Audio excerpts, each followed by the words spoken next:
Okay, today we're going to talk about how you can create an effective introduction. So, you know that basic school format for papers. You have the intro, the body, and the conclusion. And I know it's boring, but it's the central component of public speaking. So, if you stay around public speaking long enough, you'll hear about the 3 T's. And this is where you'll just be repeating things over and over again. Those 3 T's are: tell the audience what you're going to tell them, and then tell them what you told them. Now, why would you want to create an effective introduction? Let's talk about that a little. One of the first reasons you want to create an effective introduction is because of the primacy recency effect. And this is how audiences process information. So, audiences tend to remember the first and the last thing a speaker talks about. So as a person who's creating a speech, you want a memorable introduction. The next idea I want to talk about is how listeners deal with speeches on a cognitive level. They start thinking about your speech in many different ways. They want to know why it matters to them, why they should listen to you. They also start to think about things such as, what are your main arguments? And then they need a roadmap of where you're going to be during the speech. An effective introduction does that. The other thing an effective introduction does is it reduces speech anxiety. All of us are usually nervous when we deliver speeches when we're first beginning. But if you can get through that first 45 seconds to a minute, then that anxiety reduces and that confidence goes with you through the remainder of your speech. Now, what are the 5 components of an effective introduction? Okay, you have the attention catcher, the listener relevance link, the speaker credibility statement, thesis statement, and preview statement. Now, I know that's a lot to cover all at once, but we're going to go over each one of these individually. Let's start with the attention catcher. Usually in my classes, students do a number of things to get the audience's attention. I've had students who danced in front of audiences before. They've worn, tutus, etc. I've had people who have played instruments. I've had people who set the mood by playing music on their cell phones.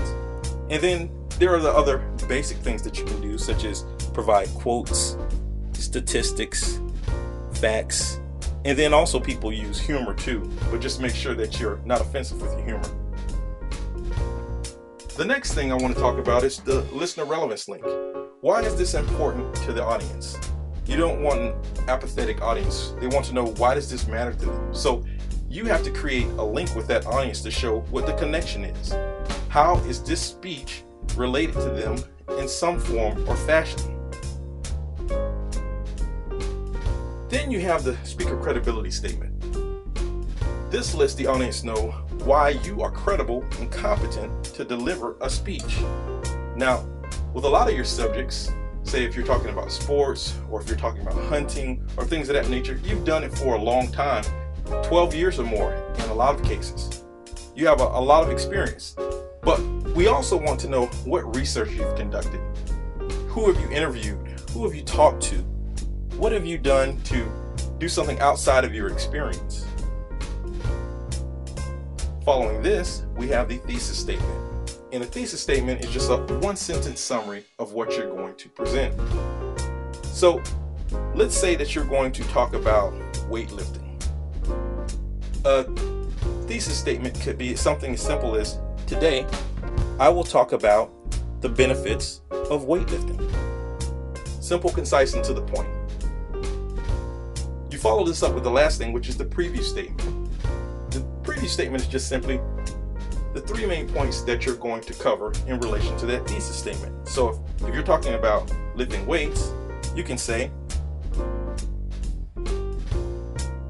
weightlifting will increase muscularity, increase your anaerobic endurance, and also increase your bone density. So let's review. An attention catcher is what you use to make your audience perk up, want to listen to what you have to say.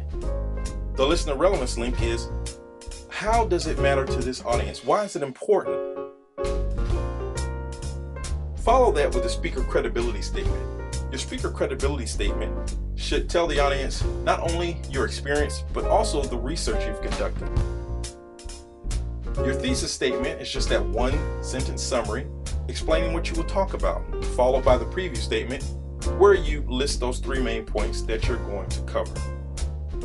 And these lead you to an intro sequence.